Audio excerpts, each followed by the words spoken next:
everyone. Welcome to the September 8th meeting of the North Jersey Transportation Planning Authority. I am very happy to welcome everyone who is coming. Thank you. Before we start, I want to remind everyone that Mike announced for today very sensitive. This meeting is now to get started. Good morning, everyone. Can you hear me? Can you hear me? This is to advise that in accordance with the Open Public Meetings Act, Chapter 231, PL 1975, adequate notice of this meeting has been forwarded to the Newark Star Ledger, the Asbury Park Press, the Courier News, the Daily Record, the Home News Tribune, the New Jersey Herald, and posted in the Essex County Hall of Records in Newark. Thank you. Now, would everyone, the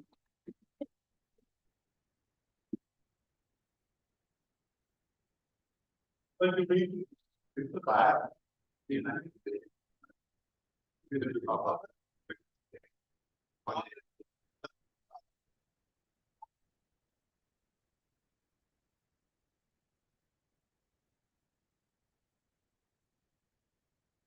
now, please. Bergen County, Present. Essex County, Hudson County, Present. Hunterdon County, Present. Middlesex County, Present. Monmouth County, Morris County, Here. City of Newark, Present. Ocean County, Here. Passaic County. Here. Yeah. Here. Somerset County, Sussex County, Union County, Warren County, Governor's Authorities Unit, Here. Department of Transportation, Present. New Jersey Transit, Here. Port Authority, Citizens Representative,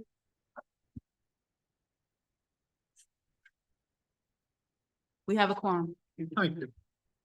Next, agenda is approval of minutes. Are there any? Next, approval of minutes. Are there any corrections, additions, deletions to the minutes of the July 4th board? Seeing none, have a motion. Morris County will move the minutes. All in favor? Aye. Any opposed? Any abstentions?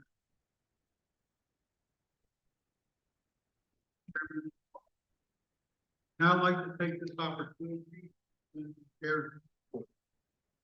Again, I want to thank everyone for being us here all the time, as well as those of you participating in both worldwide. I'm honored to be hosting you in Ocean County today. For those of you who aren't aware, the NJTPA board holds one off-site meeting every other year in the home sub-region of the outgoing chair. While we don't do this often, these meetings are a great way to showcase our region's diversity. From secure communities like this one to suburban, urban, and rural area across our 13 counties, NJTPA region is truly like no other. I mention this not only because we are on the road today, but also because the actions before the board today include approval of our updated long-range transportation plan. The plan is called Connecting Communities to reflect the role transportation plays in connecting us with the places we need to go and the people in our lives. It presents a vision for the future of transportation in our region over the next 25 years. It's a vision I'm proud to have helped shape in my role on this board, because what we want is a transportation system that meets the needs of our residents. One that not only gets people to their destination safely, easily, and reliably, but also helps move goods, a cornerstone of our economy. You'll hear more from Dave about connecting communities during our featured presentation shortly. But I want to add that it will take all of us working together collaboratively across all levels of government to help implement this plan's recommendations and get us closer to what we envision. In addition to voting on the long-range plan, which we only do once every 4 years, the board will also consider adopting the fiscal year 2026 to 2029 Transportation Improvement Program known as TIP. The TIP is the short-term implementation of connecting communities. And this one sets a record, providing $16.3 billion over 4 years to fund 323 projects and programs. The TIP funds major regional infrastructure improvements, like the Gateway Development Commission's Hudson Tunnel project to the north, but it also projects that reflect local priorities here in Ocean County and around the entire region. For example, the new TIP provides funding for right-of-way acquisitions and construction of improvements to the Garden State Parkway Interchange 83. That would be in Tom's River. This nearly $20 million project, led by Ocean County, will address the missing interchange movement from the Garden State Parkway southbound at Interchange 83 in Tom's River. We are constructing a new exit ramp south of the toll plaza that will terminate at a T intersection with County Route 571. This project will also improve the flow of vehicles and operations at the intersection of Route 9 and Route 571. The TIP also includes another important missing move project in our county. New Jersey DOT is improving the Route 37 on-ramp to Route 35. Anyone who has traveled east on Route 37 and tried to access Route 35 south is familiar with the tight S-curve. That curve is being smoothed out and will make it easier for people to access the Barnegat Bay Barrier Island and get to key destinations like Seaside Park and Island Beach State Park. These are just two examples. And I should note that the TIP isn't just about road and bridge projects, it also includes funding for transit. As part of our actions on the TIP and connecting communities, we'll also be considering the air quality conformity determination. You will also hear more about this shortly, but in summary, the NJTPA conducts an analysis of the projects in the plan and TIP to ensure that taken together, they will not worsen air quality. Before I wrap up, I wanted to share some more good news. Ocean County is among 4 subregions that recently completed local concept development studies. The others were in Morris, Monmouth, and Somerset counties. These studies allow us to explore to address a transportation issue, whether that's potentially rehabilitating or replacing an aging bridge, or in our case, looking at ways to improve safety and address congestion on busy county roads. All 4 studies were completed at the end of June, and in the coming weeks, the subregions and consultants will be presenting them to an interagency review committee comprised of staff from NJTPA, NJDOT, and the Federal Highway Administration for consideration. This committee will determine whether the recommended alternative meets federal requirements and can be added to the TIP, where it can advance to future phases of work, such as preliminary engineering. The NJTPA's Local Capital Project Development Program, which begins with concept development and continues through construction, is another example of how the NJTPA works with its partners to put federal dollars to work at the local level. Finally, in closing, for those of you here on Long Beach Island today, I encourage you to take some time after our meeting to explore our beautiful beaches, grab lunch at a local restaurant, or stop by Barnegat Lighthouse State Park. This island is just one of many great examples of beautiful places with great local businesses that our region has to offer. Thank you, and that concludes my remarks. We'll now move on to the DOT. Any remarks this morning? Okay, thank you. How about the New Jersey Transit? Any remarks? Thanks for having me. Thanks for being here. Any remarks from the Port Authority? No comment. Now I know we're going to have remarks from the next guy, our Executive Director, Dave. Will you kindly present your report to the board and then move right into our featured presentation. Yep, absolutely. Good morning, everybody. Thanks for joining us. Thank you, Chairman Kelly and staff at Ocean County and staff at NJTPA for putting this together. It's never as easy as it seems to do an offsite meeting, and appreciate all the work that everybody's done to make it happen. So as the chair mentioned, in a few minutes, I'll be presenting on the 3 core planning documents before the board today. Connecting Communities, our long-range transportation plan, the FY 2026 to 29 Transportation Improvement Program, or TIP, and the air quality conformity determination for both of these documents. But before we get to that, I'd like to give a brief update on some key NJTPA activities since our last meeting. Our commitment to safety continues to guide everything we do as we work toward Target Zero, the goal of eliminating fatalities and serious injuries on our roads.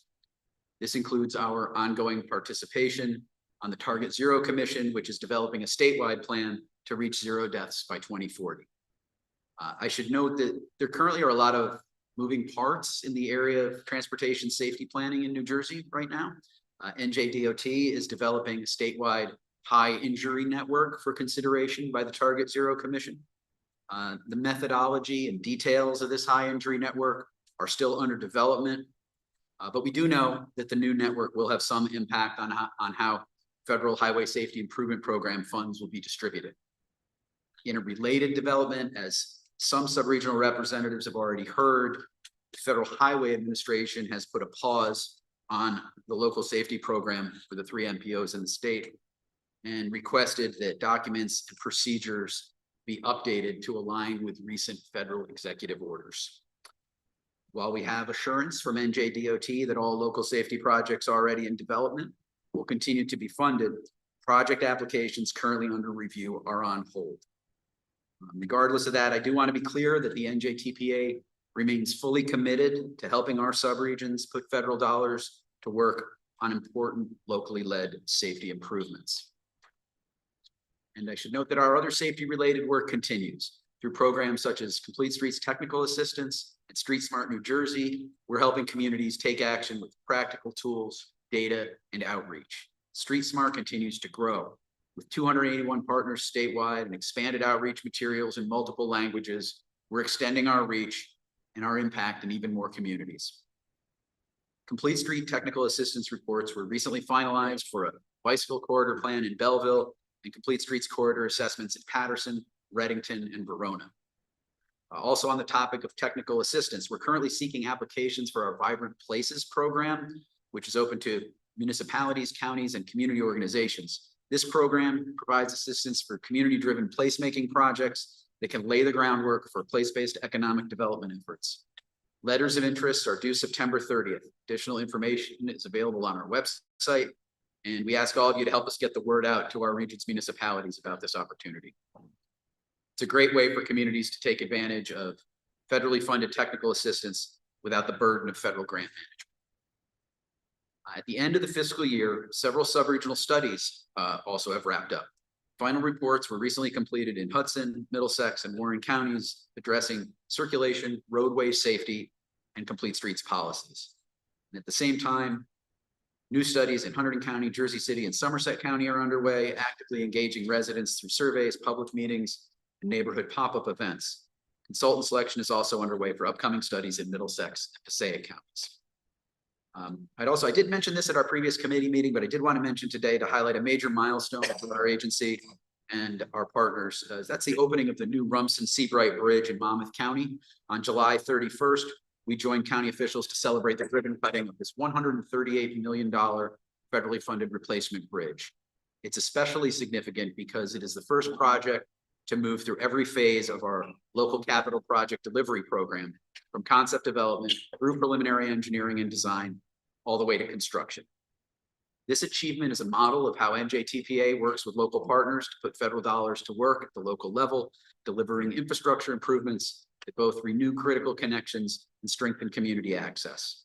In addition to these planning and project achievements, we're also working to improve how we communicate and share our work by updating our website content management system.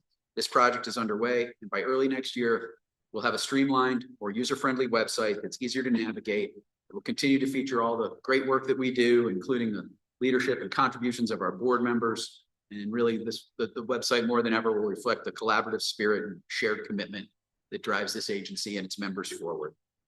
And finally, I want to thank our staff and our sub-regional partners for their dedication over the past year as we develop connecting communities in the TIP, which again, you'll hear about in just a second, while carrying out all of our other work, from advancing planning studies and technical analyses to engaging residents at community events. This work ensures that our planning process is inclusive, responsive, and impactful. And that concludes my regular report. And we're going to move to the presentation, so I'm going to step over to that podium. Thank you very much.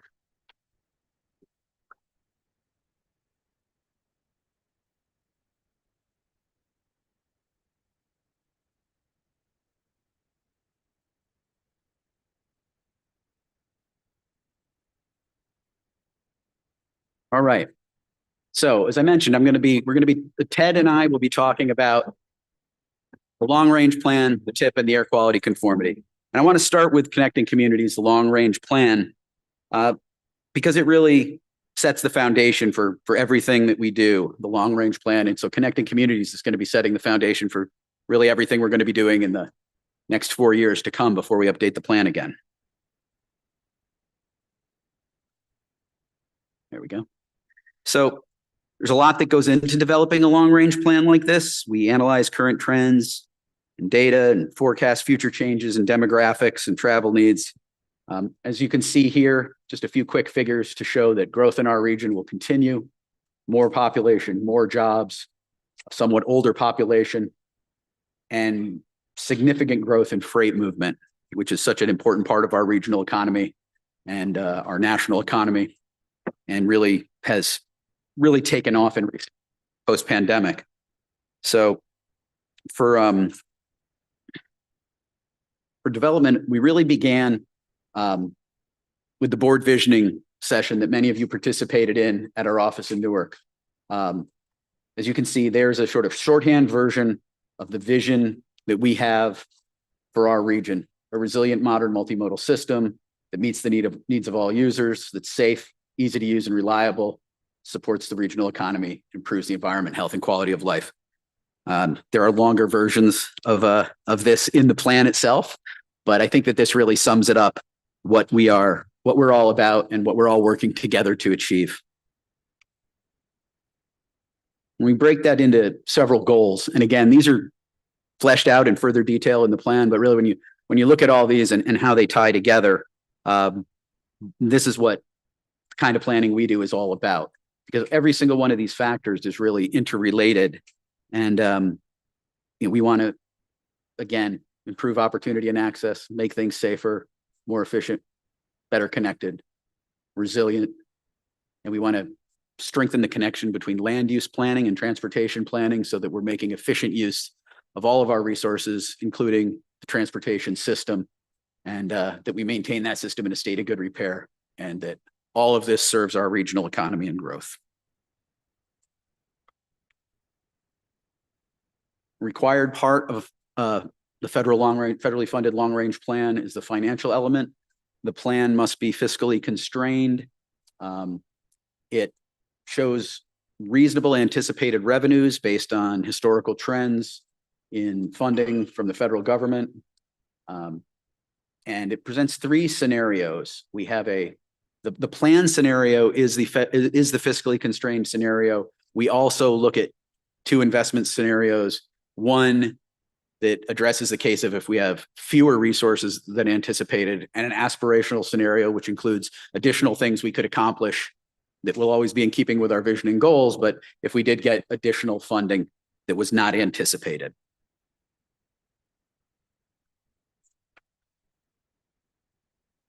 And I should note that the plan assumes $123 billion in revenue, nearly $5 billion annually over the 25-year horizon.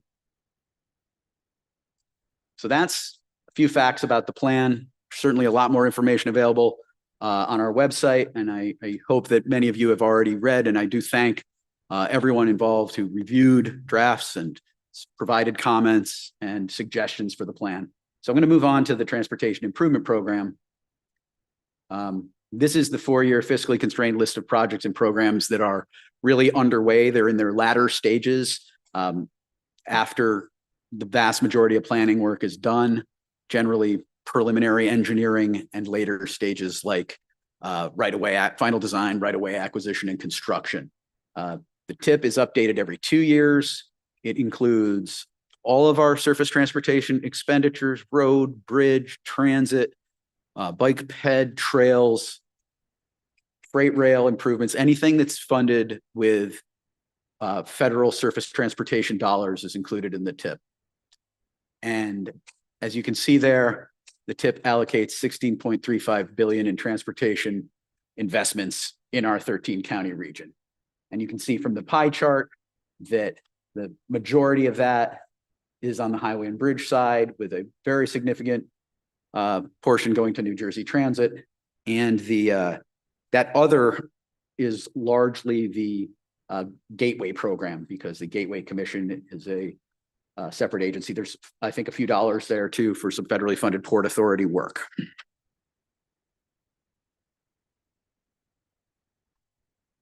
So the capital investment strategy is another tool that we've developed to guide investment in the region, which you see in the TIP. And that really, it breaks down into several categories, the types of projects that are included in the TIP. We put them in 3 main categories: system preservation, system improvement, and system support. As you can see, as has been the case for many years in our region, system preservation takes the majority of the funds. That's because it's critical to maintain what we have. And we have a region with a lot of aging and heavily used infrastructure that requires maintenance, upkeep, sometimes replacement. System improvement includes enhancements and expansions to the transportation network. That could be a new transit service. That could be a road widening, although there are very few substantial road widening projects in our TIP in keeping with our regional vision. And then system support is generally operations, maintenance, planning, all that kind of stuff. And one point I always like to make about these categories is that while it is important to have these categories to guide our investments, it doesn't really tell the whole story about any of the individual investments. For instance, you can see that there's dedicated safety projects, and that's a decent percentage, but what it doesn't show is that when let's say we're replacing a bridge, and it now had a bridge that is very old, had no shoulders, had no sidewalks, no bicycle or pedestrian access, might get those things, and thus safety is improved, but that goes into the bridge category. So you have to, this is a big picture. You can't really tell all of the improvements that we're making in the region, because virtually any project is going to fall really into multiple categories of improvement. But it is an important way to think about how we distribute the funds to different types of projects. So quickly now, I'll go over the air quality conformity determination. That is a technical modeling process based on the mix of projects in the plan and the TIP. And what it shows is that taken collectively for the region, we meet federal air quality standards and do not worsen air quality by implementing the transportation investments outlined in our plan and TIP. I think that second bullet, analyzes aggregate projects, is really important to keep in mind. We are not doing an air quality analysis on every single individual project, but on the regional mix of projects. And, I can confirm that we passed our conformity test. The air quality in the NJTPA region has been improving, and I believe was mentioned at our last board meeting. Happy to share that we're no longer required to run emissions conformity determination for carbon monoxide and fine particulate matter in our region. And that's really due to the deliberate efforts that we and many state agencies and all of our partners have made over the years to move our transportation system in a more environmentally friendly direction. So those are the three major documents. I know that's a quick overview. I'll be happy to talk to anybody afterwards or any questions that anybody might have after we complete the presentation. But what I'm going to do now is hand it over to Ted, who's going to talk about the outreach that went into these efforts, particularly our long range plan. And then I'll come back in a few minutes to talk about next steps for the plan. Thank you. Dave, thanks a lot.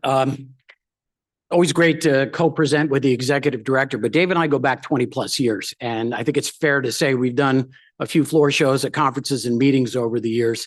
But this one today is especially exciting for me because I get to tell you all about the public outreach that we did for the Connecting Communities Long Range Transportation Plan. So I'm going to tell you what we did, how we did it, and also what we heard.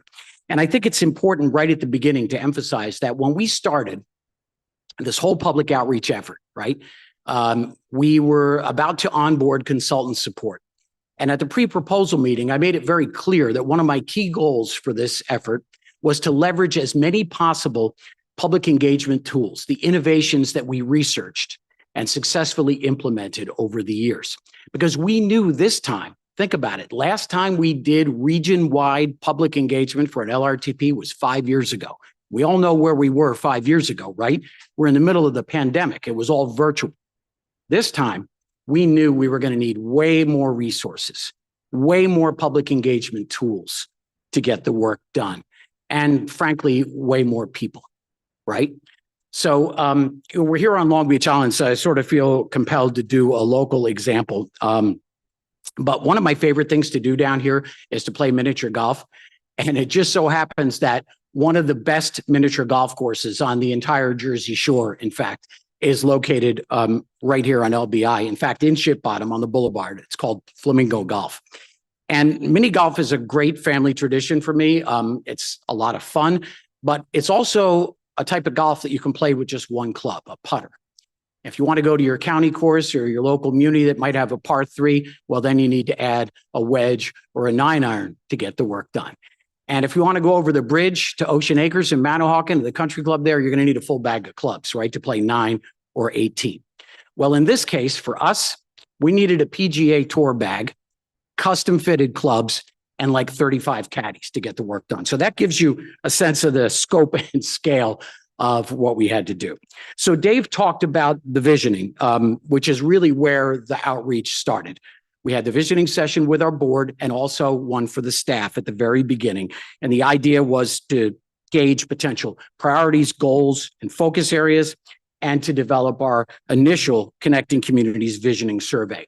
That survey, and some of the results are highlighted here on this slide, helped us identify the main topics that we would then zero in on for the rest of the public outreach that would follow.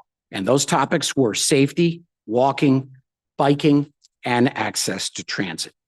So once the survey was underway, we then began developing, launching, and of course, widely promoting an extensive public engagement effort that included 3 virtual Let's Talk Transportation listening sessions.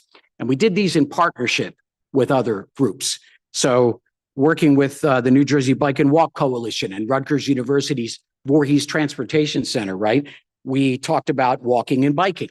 The middle one, we worked with the transit-friendly planning shop at NJ Transit to talk about access to public transportation.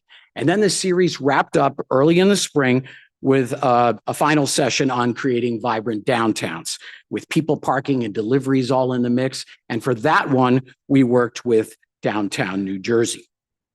So what followed was, and I'm happy to say, pop-up community-based outreach that we successfully conducted in all 15 NJTPA subregions.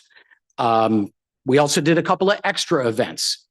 So for example, Commissioner Shaw joined us at the Morris County Board of Transportation for an engagement session with those folks. Commissioner Kowalski was with us at the Union County Transportation Advisory Board.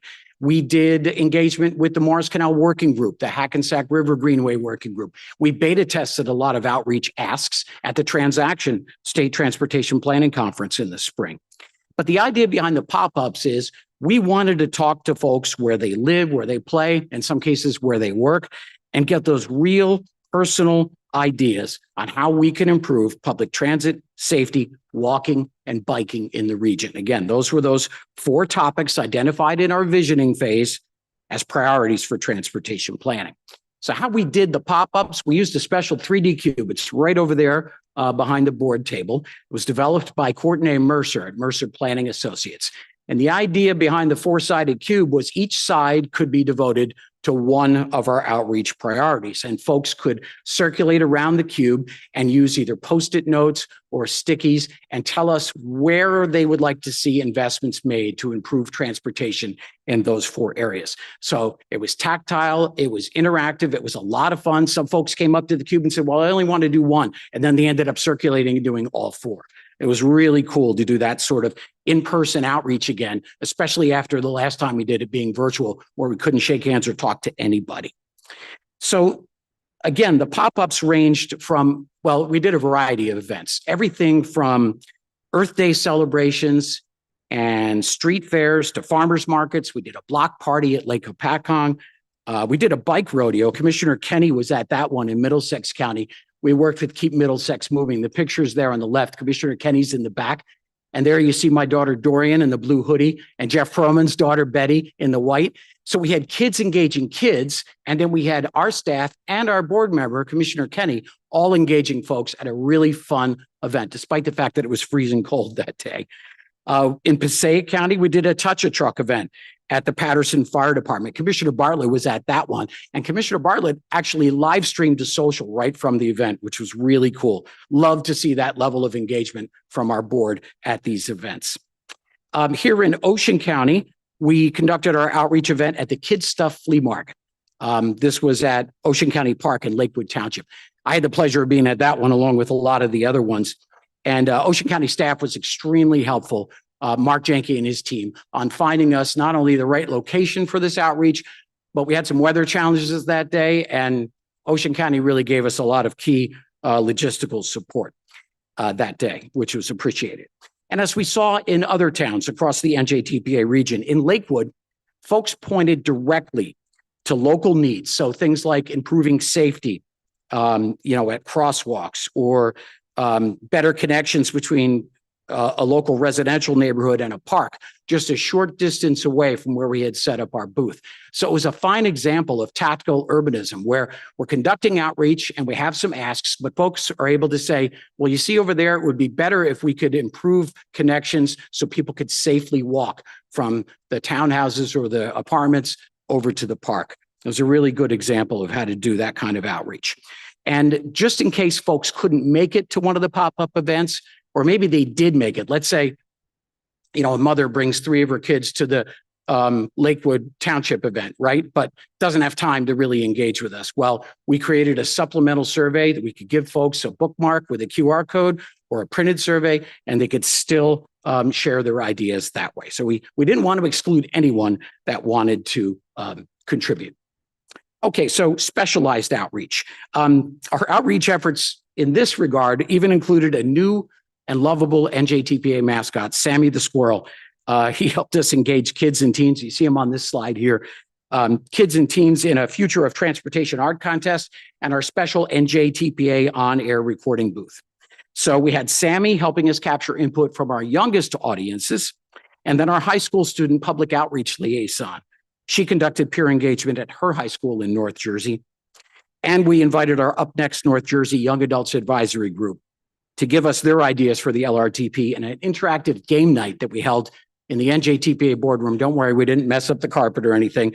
The kids were able to play the game right on their phones, and it was interactive, and it was a lot of fun and really different.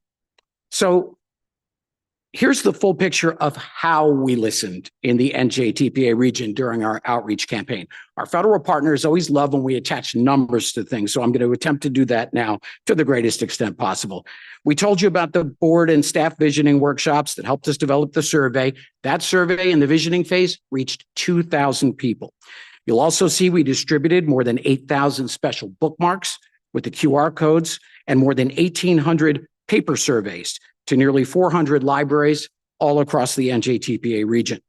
We also posted a ton of social media content, enough to do one post a day for a full year.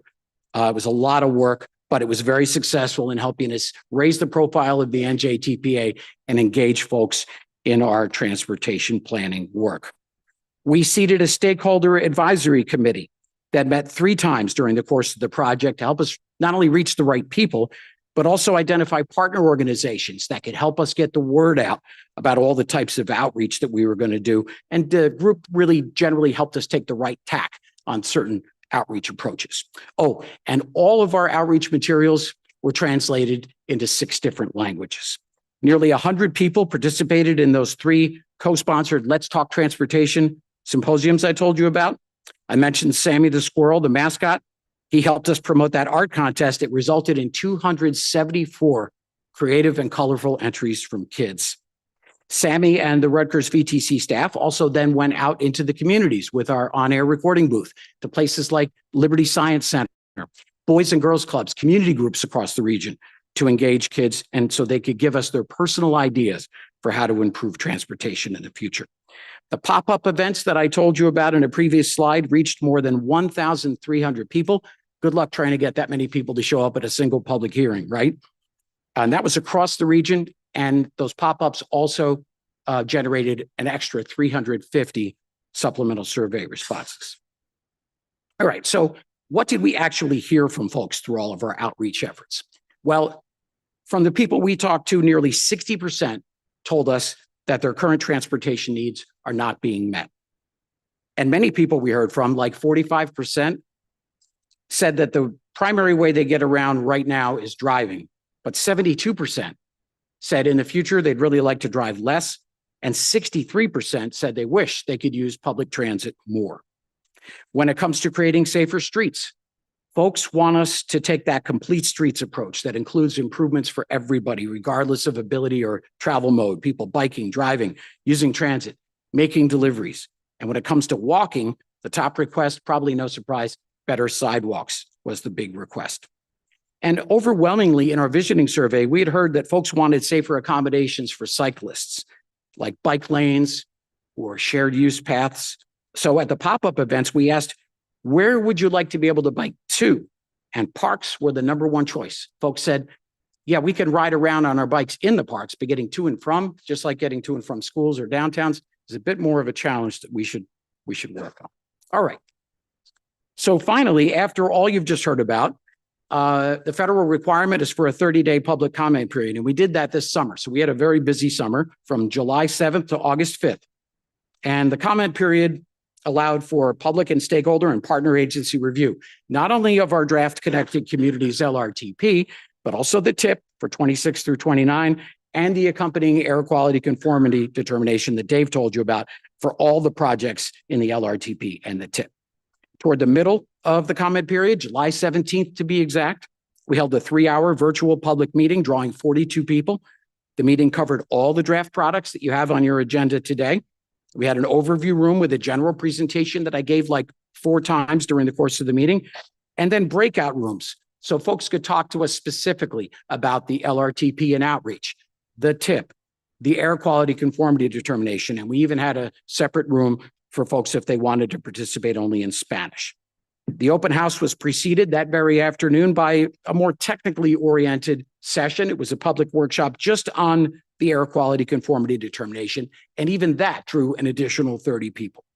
The summary of public comments and responses, both from the public meeting and from the overall comment period, totaled nearly 20 pages. It was provided to you and our standing committees previously, along with a separate document that covers any changes made as a result of the comments received. Everything is also cached and posted, by the way, on the NJTPA's website. So Thank you for indulging me. That's kind of the story on public outreach. I hope I covered everything. I would like to thank our outreach consultants, McCormick Taylor, and their project manager, Christina Arlt, Mercer Planning Associates, headed by Courtenay Mercer, who developed that cube and a lot of other creative ways to engage folks in the field. And of course, the public outreach and engagement team, better known as POET at Rutgers Voorhees. These consultant teams, I don't know where we would have been without them. They helped us come up with region-wide, creative, interactive, and fun ways to engage folks in our outreach effort. In addition, our outreach staff, headed up by Winstina Hughes and Melissa Hayes, helped us involve many NJTPA staff in our pop-up outreach events across the region, often on weekends. This was done in the spring. You remember the spring, cold, blustery, rainy, booths blowing over, all kinds of crazy things. But you know what? Staff involvement played a huge part in the success of our work. And I want to thank them for taking so much time out of their schedules to help us engage folks. So now I'm going to turn it back over to Dave, and we're going to take a look at next steps. Dave? Thank you, Ted.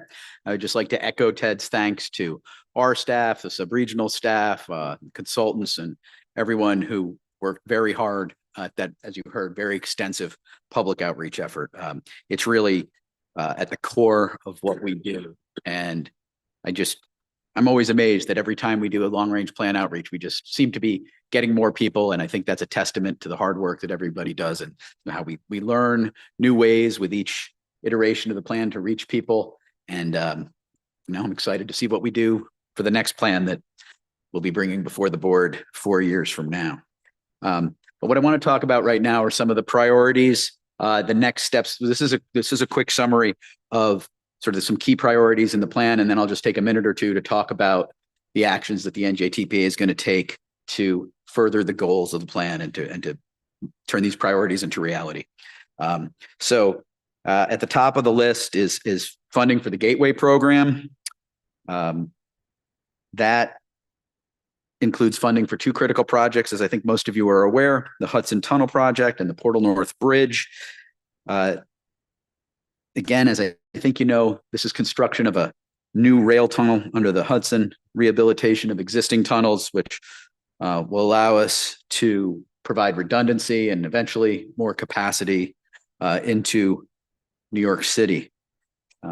Safety, of course, is going to remain at the core of what we're doing. As I said, we're on the Target Zero Commission, and we will be working. The board approved goal in this plan is towards zero fatalities by 2050, but of course we are also working to meet the statewide goal of zero fatalities by 2040. We continue to support multimodal travel options to ensure that people can get to where they need to go, regardless of whether they're driving, riding transit, walking, or biking. I should note that for this plan update, we engaged housing stakeholders really for the first time. That was a federal requirement under the previous administration to discuss how we can better integrate transportation and land use decisions, which again is really part of the vision that I talked about at the beginning. And finally, as you'll recall, the board previously adopted a resiliency implementation plan, which we've integrated into the long range plan update. Certainly being here today on a barrier island in a shore community is a reminder of the importance of making our region's infrastructure more resilient to extreme weather and potential rising sea levels.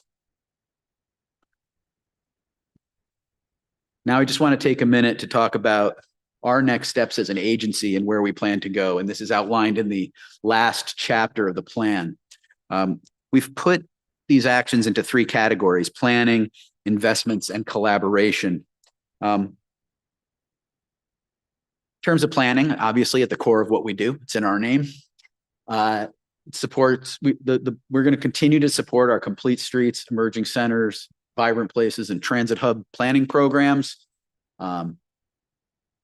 If resources are available, I think we'll be looking to grow those programs as we go forward in the coming years. We do find that with New Jersey being a home rule state, working closely with municipalities on projects that of course are supported by the counties, that those municipalities are in, which we always make a requirement because we are, our board is primarily based with county members. We look forward to doing more of those and really helping. That really helps us integrate transportation and land use decision making, helps with economic development. And as I have to mention every time I talk about these programs, that allows communities to take advantage of federal funds and what they can offer without the headache of federal grant management, which is a major, I think a major plus of approaching it through the technical assistance program rather than a direct federal grant. We're going to be looking to build some more municipal safety planning that stems from the local safety action plans that have been developed throughout our region, 8 of which were developed with a consultant assistance by the NJTPA directly, and others that were developed using direct federal grants to the recipients. We'll continue to support planning for improving resilience and reducing emissions. We're going to continue to develop our performance measure or a performance-based approach to planning. And again, another connection to land use. We are nearing completion of a regional zoning atlas that is also information that's being shared as the National Zoning Atlas, which is an effort out of Cornell University. And again, this is about using data, information, getting it out to folks to help transportation and land use planning be better integrated. The next category for our priority actions is investments. This is largely done on a regular basis through the TIP, but also through the planning funds that are in our annual work program that outlines the planning work that we're doing and that the subregions are doing. We're going to continue to support safe and convenient bicycle, pedestrian, and transit connections, really look to grow planning in those areas. Initiate safety improvements guided by data and local safety plans. As I mentioned in my remarks, that area is a bit in flux, but we remain fully committed to it. We're going to continue to adequately fund that state of good repair that I talked about and continue to invest in technology and resilience. The third area, collaboration. That's again really at the core of what we're about, what metropolitan planning organizations are about. We're convening in collaborative bodies. And that helps us ensure the federally required continuing cooperative and comprehensive planning process that we are evaluated on by the federal government every 4 years at our certification review. And in this area, what we're talking about is continued coordination between transportation and other agencies making investments in the region. And that includes, of course, coordination between our subregions and the NJDOT and New Jersey Transit. We do our best to help serve as a liaison and to help the subregions have the communication they need with those agencies and to work on their priorities. We want to use this collaboration to integrate resilience into maintenance and preservation. So any federally funded project in that area, we'll be looking at how it can improve overall system resilience. We want to work to continue to support state and local applications to competitive federal grants. So I'll do this. You've probably heard me say this a few times over the years, but if you are seeking one of these grants or you know of one of your municipalities that is, please steer them our way. We can help them. We can provide guidance. We can possibly provide data. And in almost every case, we can provide a letter of support that can help them secure that grant. And then we also want to promote economic development, engage the private sector so that the transportation system is serving the needs of businesses and employees and our communities. And, you know, we traditionally have done that with working with groups like the Newark Regional Business Partnership, County Chambers of Commerce. So we want to continue that work and really grow that and make sure that our plans are enhancing the economy and the business climate of our region. And with that, I come to the end of our presentation. I thank you. I'm going to stand up here just if there are any questions, or otherwise I'll go back to my other seat. But if anybody has any questions about anything you just heard or what we talked about, I'd be happy to take them. Okay, does any member of the board have questions or comments? Seeing none, does anyone from the audience have any questions or comments? All right, Dave. All right. All All right, thank you.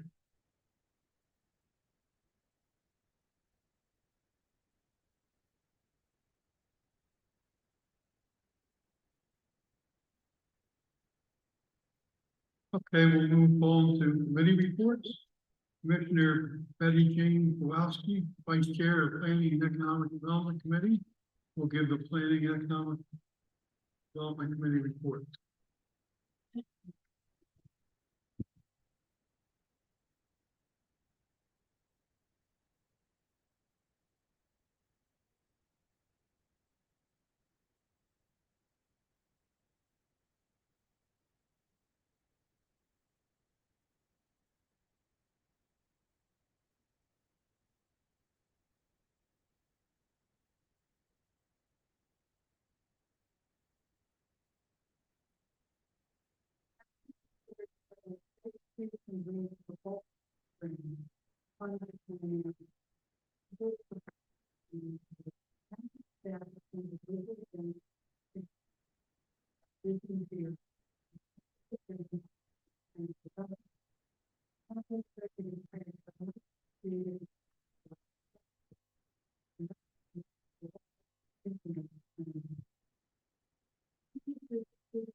Incorporating issue zero into foreign experience and open state trust fund and identifying opportunities to partner with municipalities and grants.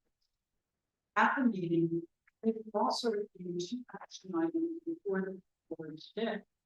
First, Chair mentioned we are being asked to adopt connected community, the NJTPA long-range transportation plan for quite a bit about, and the accompanying air quality determination.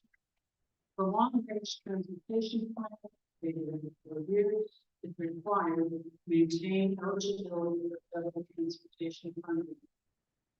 As you heard from David Ted's presentation, last year's board vision inspection and extensive stakeholder and public input contributed to the plan's development. The air quality conformity determinations required step to ensure projects included in the plan comply with the Federal Clean Air Act, non-words region air quality. The second action item is the committee approved fiscal year 2026 study and development program. This program identifies and advances projects for potential future funding through the TIP and also forms an important part of current unified planning work program.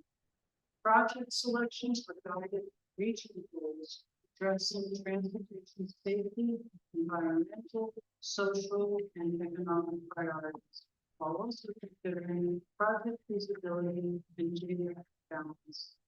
Thank you, Chairman. That concludes my report. Thank you, Commissioner.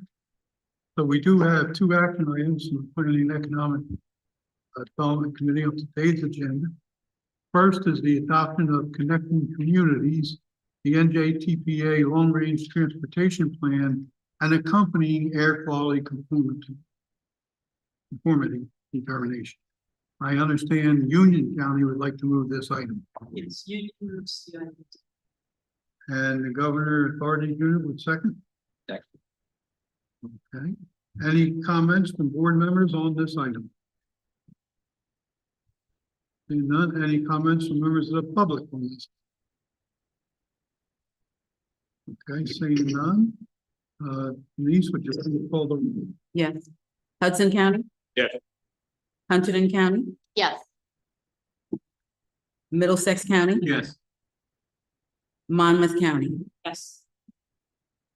Morris County? Yes. City of Newark? Yes. Ocean County? Yes. Passaic County? Yes. Sussex County. Yes. Union County, Yes. Governor's Authorities Unit, Yes. Department of Transportation, New Jersey Transit, Yes. Port Authority. Yes. The item passes.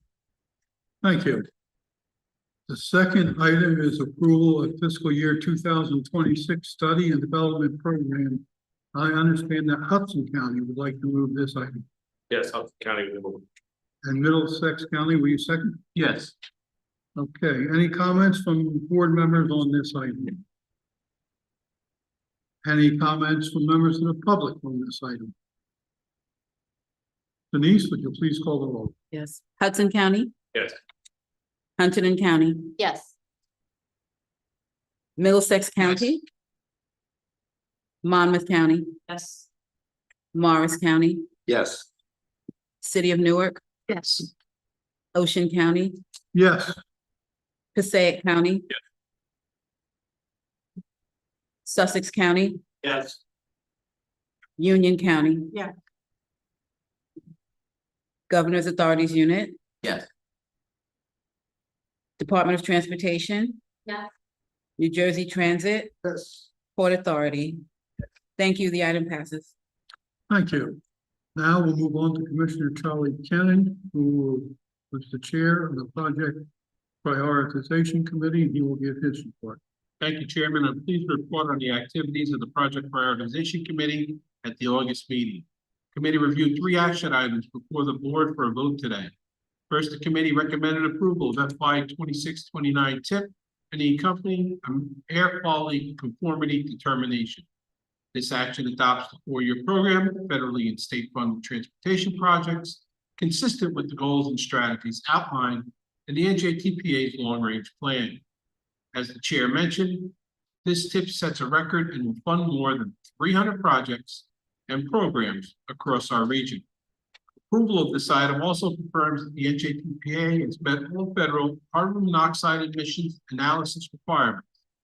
Since the committee considered this item last month, NJ Transit made a technical correction to reconcile and update program amounts for 4 programs. NJDOT also made changes to several projects and programs, including funding adjustments to align funding with anticipated needs.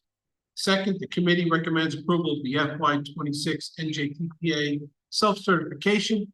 This action is required to be taken each time the board approves a new TIP. Approval of this item affirms that the NJTPA planning process follows all applicable federal requirements and regulations. Finally, the committee recommends the approval of the minor amendment to the FY 24-27 TIP. This amendment would add $44.6 million in Federal Transportation Administration funds to the Transit Enhancement Transportation Alternatives Program, Alternative Transit Improvements Program line in the current fiscal year, bringing the total program funding to $60.6 million. These funds will support the engineering, right-of-way acquisitions, construction for the renovation of New Jersey Transit's Kearney Point Bus Garage, and the conversion of a warehouse into a bus operation and maintenance facility capable of accommodating hybrid electric buses. This concludes my report, Chairman. Thank you. Thank you, Commissioner. So we'll move on and go to the approval of fiscal year 2006 through 29 TIP program and accompanying air quality conformity determination. I understand Morris County would like to move this item, Yes, Morris County moves the item. and NJTOT, would you second? Okay, any comments from board members on this item? Any comments from members of the public on this item? Denise, would you please call the roll? Yes. Hudson County, Yes. Hunterdon County, Yes. Middlesex Yes. County, Monmouth County, Yes. Morris County, Yes. City of Newark, Yes. Ocean County, Yes. Passaic County, Yes. Sussex County, Yes. Union County, Yes. Governor's Authorities Unit, Yes. Department of Transportation, Yes. NJ Transit, Yes. Port Authority. Yes. Thank you. The item passes. Thank you. And second action item is approval of fiscal year 2026 North Jersey Transportation Planning Authority self-certification. Who would like to move this item? Middlesex makes a motion. We have a second. Second. I'm, Okay, I'm sorry, who's second? Second. Say, thank you. okay. Any comments from board members on this item? Any from members of the public? Seeing none, Denise, would you please call the roll? Yes. Hudson County, Yes. Hunterdon County, Yes. Middlesex Yes. County, Monmouth County, Yes. Morris County, Yes.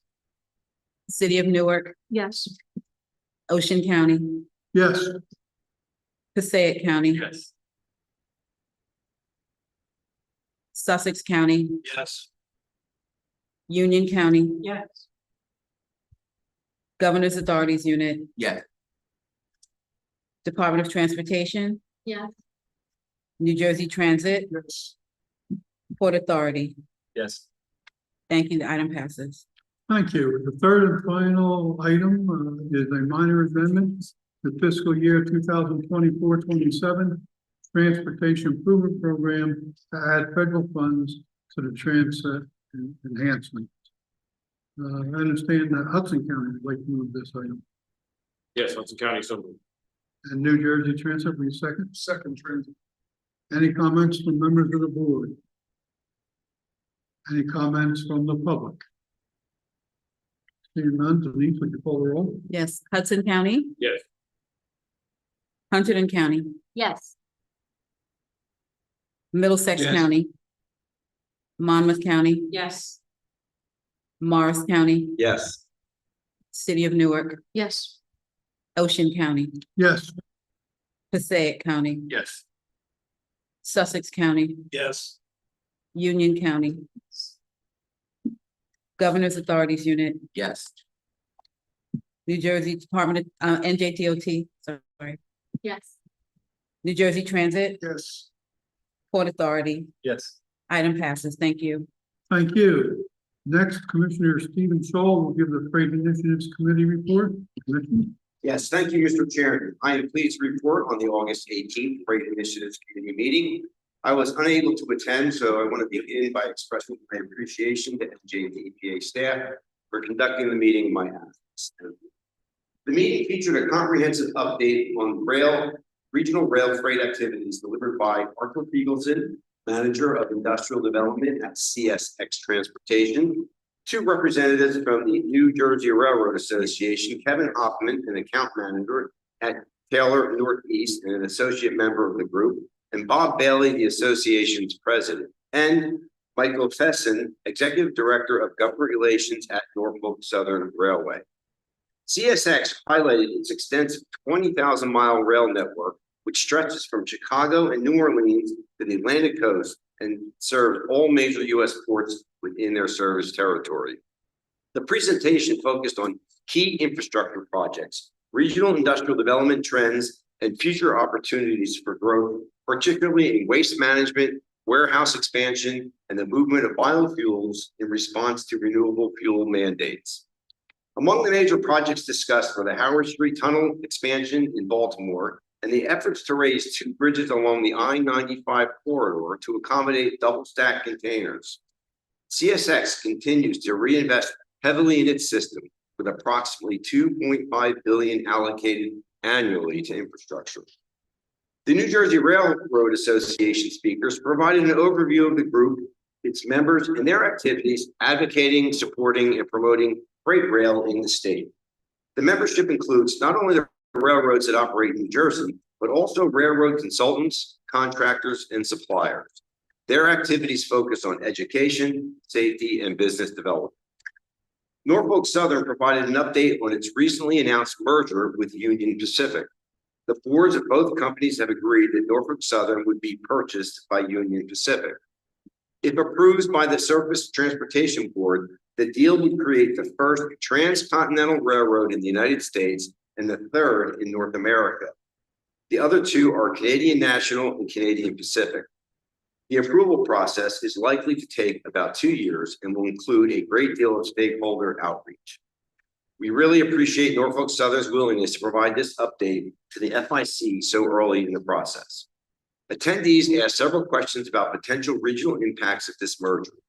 Central staff will monitor the progress of this merger and plans to invite Norfolk Southern to provide additional updates at key points during the lengthy approval process. Committee member updates included a report from Passaic County, which is conducting a sub-regional study on truck movements and safety in its urban areas. The county looks forward to sharing the findings once the study is complete. Mr. Chairman, that concludes my report. Thank you very much. Thank you, Commissioner. We will now turn to the public participation portion of this meeting. As a reminder, we advise members of the public that we have a 3-minute time limit on comments. The light on the timer will go from green to yellow when there are 30 seconds remaining, and then red when the 3 minutes are reached. We ask that you keep your comments within this allotted time. We will start with members of the public who are here in the room and have signed up to speak. Then we will call on those who signed up to participate remotely. Ted, would you please call on the first speaker who signed up to speak today? We didn't have anyone sign up in advance. Okay. Anyone else that would like to speak that's in the room today? Seeing none. So do you have anybody on the phone or anything? Anytime. Okay. So that ends the public portion. Thank you, everyone, for your participation today. The board's next meeting will be held on November 10th at 10:30 a.m. at the NJTPA office in North. May I have a motion to adjourn? Motion. Do I have a second? All in favor? Aye. Anybody opposed and stay here?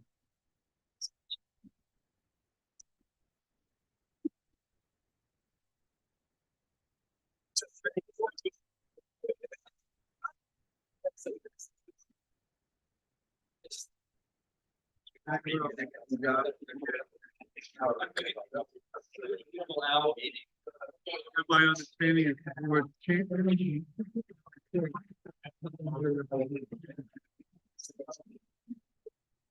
That's how I say.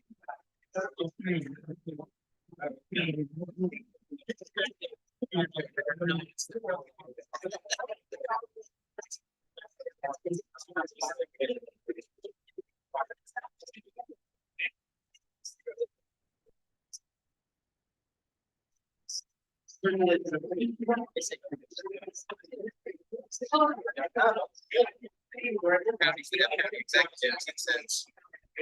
executive.